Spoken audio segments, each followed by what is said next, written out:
بسم اللہ الرحمن الرحیم۔ میرے آج کے قرآنی لیکچر کا عنوان ہے اصحاب کہف ہدایت یافتہ تھے اور انہوں نے بت پرست حکمراں کے خلاف بغاوت کر دی۔ اصحاب کہف سے متعلق تاریخ میں کچھ یوں رقم ہے۔ رومی سلطنت کے شہنشاہ ایڈرین کا زمانہ تھا کہ جو خود کو نہ صرف رومی عوام کا بلکہ پوری دنیا کے عوام کا خدا کہتا تھا، اور عوام اس کے بت کے علاوہ اپنے ہاتھوں کے تراشیدہ لکڑیوں، پتھروں، لوہے، سونے اور چاندی کے بتوں کی پوجا بھی کرتی تھی، یہ عقیدہ رکھتے ہوئے کہ یہ سب خدا دنیا کے کاموں کا انتظام کرتے ہیں۔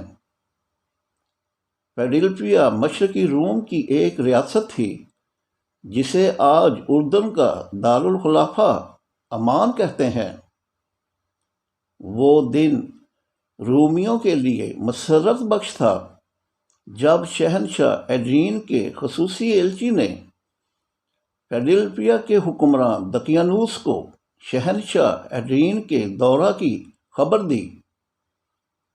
فیلڈلفیا کا حکمراں دقیانوس ایسا ظالم اور جابر حکمراں تھا کہ جس میں رحم نام کی کوئی چیز نہ تھی۔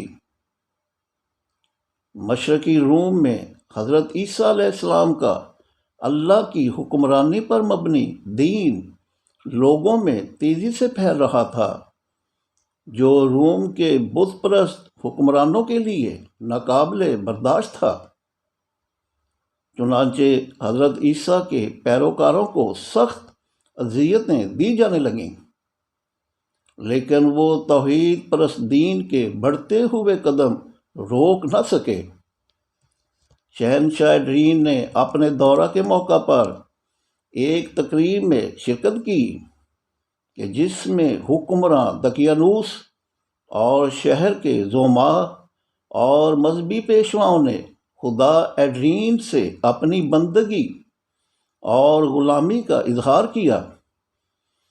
تقریب میں اس وقت رنگ میں بھنگ پڑ گیا کہ جب مستقبل کے اصحاب کہف نے نہ صرف شہنشاہ ایڈرین کی خدائی کو بلکہ انسانی ہاتھوں کے تراشیدہ لکڑیوں، پتھروں، لوہے، سونے اور چاندی کے جھوٹے خداؤں کے خلاف علم بغاوت بلند کر دیا، یہ کہہ کر کہ کوئی خدا سوائے خالق زمین و آسمان کے اس عالم میں وجود نہیں رکھتا۔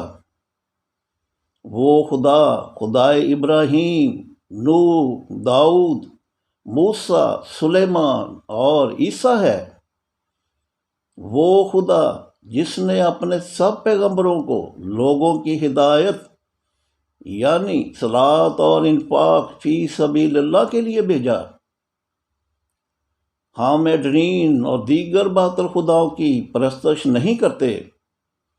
شہنشاہ بھی ہماری طرح ایک انسان ہے، اس سے زیادہ کچھ نہیں۔ وہ شخص جو ہم جیسا ہے اسے ہم اپنا پروردگار کیسے تسلیم کر لیں؟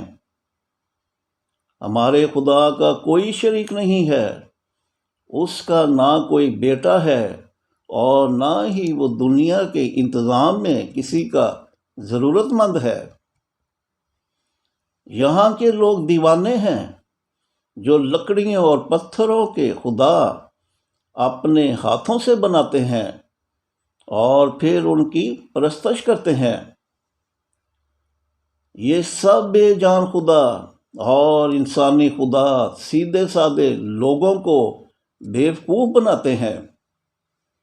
اے شہنشاہ، اگر آپ کو عوام کی پروردگاری سونپے جانے کا زوم ہے تو کیا آپ خود کو کھانے اور سونے سے بے نیاز کر سکتے ہو؟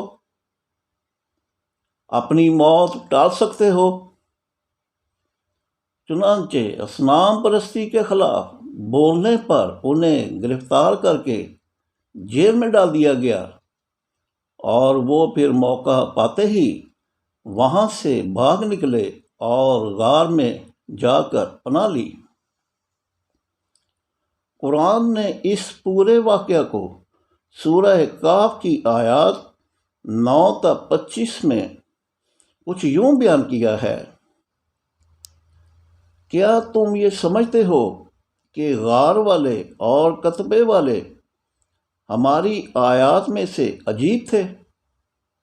جب چند نوجوانوں نے غار کی طرف پناہ لی تو بولے، اے ہمارے رب، ہمیں اپنے پاس سے رحمت عطا کر اور ہمارا کام اپنے حکم سے درست کر دے۔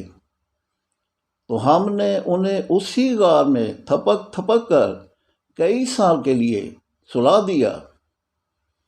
پھر ہم نے انہیں جگایا تاکہ معلوم کریں کہ دونوں گروہوں میں سے کس کو غار میں ٹھہرنے کی مدت یاد ہے۔ ہم ان کا قصہ تمہیں حق کے ساتھ بیان کرتے ہیں۔ بے شک وہ چند نوجوان تھے جو اپنے رب پر ایمان لائے، اور ہم نے ان کی ہدایت یعنی صلاۃ اور انفاق فی سبیل اللہ میں اضافہ کر دیا۔ ہم نے ان کے قلوب کو مربوط کر دیا اس وقت جب وہ کھڑے ہوئے اور بولے، ہمارا رب وہ ہے جو آسمانوں اور زمین کا رب ہے، ہم اس کے سوا کسی کو الہ یعنی حکمران نہ پکاریں گے۔ اگر ایسا کیا تب ہم نے غلط بات کہی۔ یہ جو ہماری قوم ہے اس نے رب کے سوا اور الہ یعنی حکمراں بنا لیے ہیں۔ یہ لوگ اس پر کیوں کوئی واضح سند پیش نہیں کرتے؟ تو اس سے بڑھ کر ظالم اور کون ہوگا جو اللہ پر جھوٹ گڑے؟ اور جب تم انہیں اور ان کے باطل خداؤں کو چھوڑ چکے ہو کہ جن کی یہ اللہ کے سوا عبادت کرتے ہیں، تو پناہ کے لیے غار کی طرف چلو۔ تمہارا رب تم پر اپنی رحمت نچھاور کرے گا اور تمہارے کام میں سہولت مہیا کر دے گا۔ تو دیکھتا سورج کو طلوع ہوتے تو وہ ان کی غار سے دائیں جانب کو جھک جاتا ہے، اور جب غروب ہوتا ہے تو ان کے بائیں جانب سے اتر جاتا ہے، اور وہ غار کی کشادہ جگہ پر پڑے تھے۔ یہ اللہ کی آیات میں سے ہے۔ جو اللہ سے ہدایت یعنی صلاۃ بمانی پیشہ ورانہ ڈیوٹی اور انفاق فی سبیل اللہ بمانی انفاق بالزکوٰۃ، انفاق بقرض اللہ، انفاق بالصدقات، انفاق بالعفو اور انفاق بالمیراث پائے، وہی ہدایت یافتہ ہے۔ اور جو گمراہی یعنی پرستش پائے تو ناممکن ہے کہ تم اس کا کوئی کارساز اور مرشد پاؤ، اور اگر تم انہیں دیکھ پاتے تو جاگتا خیال کرتے، حالانکہ وہ سوئے ہوئے تھے، اور ہم ان کی دائیں اور بائیں جانب کروٹیں بدلتے تھے، اور ان کا کتا دونوں ہاتھ پھیلائے غار کی دہلیز پر بیٹھا تھا۔ اگر تم انہیں جھانک کر دیکھتے تو الٹے پاؤں بھاگ کھڑے ہوتے، اور ان کے رعب سے تم پر دہشت چھا جاتی۔ اور ہم نے انہیں جگایا کہ آپس میں ایک دوسرے سے سوال کریں۔ ان میں سے ایک بولا، ہم کتنی دیر یہاں ٹھہرے؟ بولے، ایک دن یا دن کا کچھ حصہ۔ پھر بولے، تمہارا رب زیادہ بہتر جانتا ہے کہ ہم یہاں کتنی دیر ٹھہرے؟ اب تم اپنے میں سے کسی کو چاندی کا یہ سکہ دے کر مدینہ کی طرف بھیجو، پھر وہ دیکھے کہ وہاں کون سا کھانا نفیس ہے، پھر اسی میں سے تمہارے لیے رزق لے آئے اور ہوشیاری سے کام لے اور تمہارے بارے کسی کو آگاہ نہ کرے۔ بے شک اگر وہ تم پر دسترس پا لیں تو تمہیں سنکسار کر دیں گے، یا پھر اپنی ملت یعنی باطل دین میں داخل کر لیں گے۔ اگر ایسا ہوا تو تم کبھی فلاح نہ پا سکو گے۔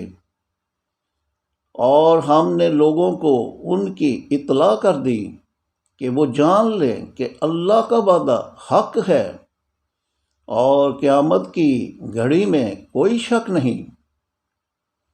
جب لوگ ان کے معاملہ میں باہم جھگڑنے لگے تو بولے، ان کی غار پر کوئی عمارت بنا دو کہ ان کا رب ان کے معاملہ کو زیادہ بہتر جانتا ہے۔ بولے، وہ لوگ جو اس معاملہ میں غالب آئے کہ ہم ان پر مسجد بنائیں گے، لوگ کہیں گے کہ وہ 3 ہیں اور چوتھا ان کا کتا، کچھ کہیں گے کہ وہ 5 ہیں، چھٹا ان کا کتا، بن دیکھے بے تکی بات، اور کچھ کہیں گے 7 ہیں، 8واں ان کا کتا۔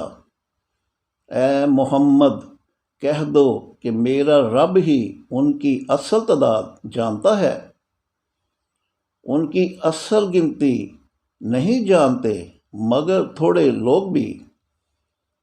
تم ان کے بارے بحث نہ کرنا مگر اتنی جتنی ظاہر ہو چکی، اور نہ ہی ان کے بارے کسی اور سے کچھ دریافت کرنا، اور کسی کام کی نسبت نہ کہنا کہ یقیناً میں اسے کل کروں گا، مگر یہ کہ اللہ چاہے۔